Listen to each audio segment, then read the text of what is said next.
খড়দহে তৃণমূল কংগ্রেসের অস্থায়ী দলীয় কার্যালয়ে অগ্নিকাণ্ডের ঘটনার তদন্তে রহরা থানার পুলিশ। খড়দহ পৌরসভা ২ নম্বর ওয়ার্ডের অন্তর্গত বিবেকানন্দ স্টেডিয়াম সংলগ্ন তৃণমূল কংগ্রেসের অস্থায়ী নির্বাচন কার্যালয়ে অগ্নিকাণ্ডের ঘটনার খবর পেয়ে শনিবার সকালে ঘটনাস্থলে উপস্থিত হন খড়দহ পৌরসভা ২ নম্বর ওয়ার্ডের পৌরপিতা সহ অন্যান্য তৃণমূল কংগ্রেস নেতাকর্মীরা।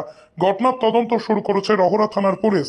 সংবাদ মাধ্যমের মুখোমুখি হয়ে খড়দহ পৌরসভার ২ নম্বর ওয়ার্ডের পৌরপিতা তথা তৃণমূল কংগ্রেস নেতা চিন্ময় কুমার দাস নির্বাচনী কার্যালয় অস্থায়ী নির্বাচনী কার্যালয় আমরা করেছি।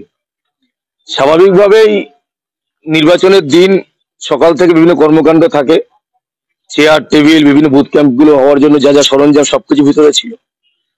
হঠাৎ আমি সব ভোরবেলা খবর পাচ্ছি যে কে বা কারা, বিশেষ করে হচ্ছে গিয়ে কিছু দুষ্কৃতী, তারা হচ্ছে একটা পেট্রোলে আমরা বুঝতে পারছি যে পেট্রোল না ঢাললে এত আগুন হয় না, এখনো ধোয়া বেরোচ্ছে, আপনারা দেখতে পাচ্ছেন। পেট্রোল ঢেলে আমাদের এই নির্বাচনী কার্যালয় পুরো যা যা জিনিসপত্র ছিল, চেয়ার টেবিল থেকে আরম্ভ করে, ছাতা থেকে আরম্ভ করে, টিভি থেকে আরম্ভ করে সমস্ত কিছু জ্বলে পুরো একদম ছাই হয়ে গেছে। নক্কারজনক ঘটনা। বিরোধীরা এইভাবে তৃণমূল কংগ্রেসের সমর্থনকে আটকাতে পারবে না। বিরোধীরা যতই ভাবুক না কেন, এইভাবে তৃণমূল কংগ্রেসকে তাদের আবেগকে নষ্ট করে দেবে বা তাদের আবেগকে কোনোভাবে ক্ষতিগ্রস্ত করবে। মানুষ আমাদের সঙ্গে আছে।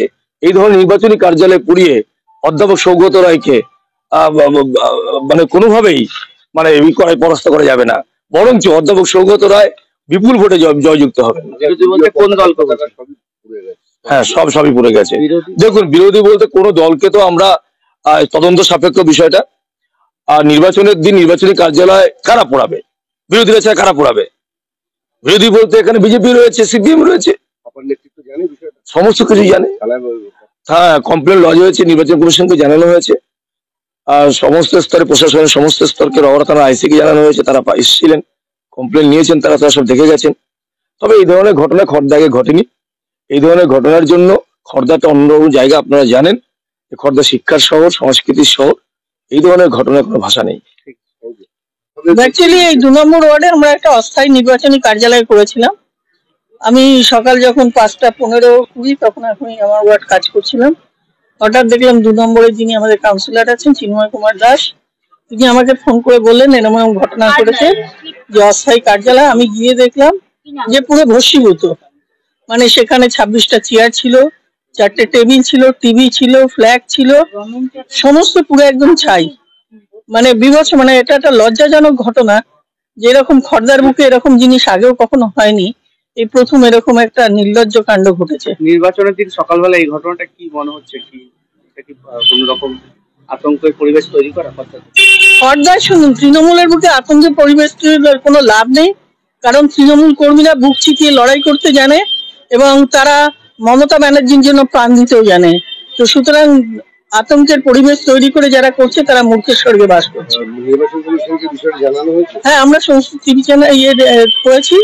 আমাদের খড়দা থানা, এটা রহরা থানার আন্ডারে, রহরা থানা থেকে এসেছিল, সমস্ত নোট ডাউন করেছে। আমরা সুবিধা সমস্ত আপলোড করেছি। আমরা জানাচ্ছি নির্বাচন কমিশনকে, আমাদের ক্যান্ডিডেট, আমাদের এমএলএ বিষয়টা জানেন।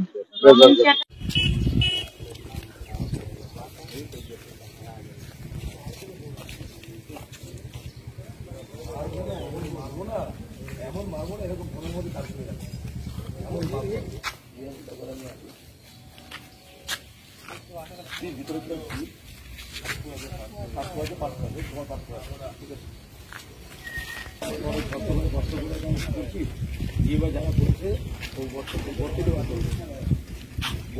বার করবে।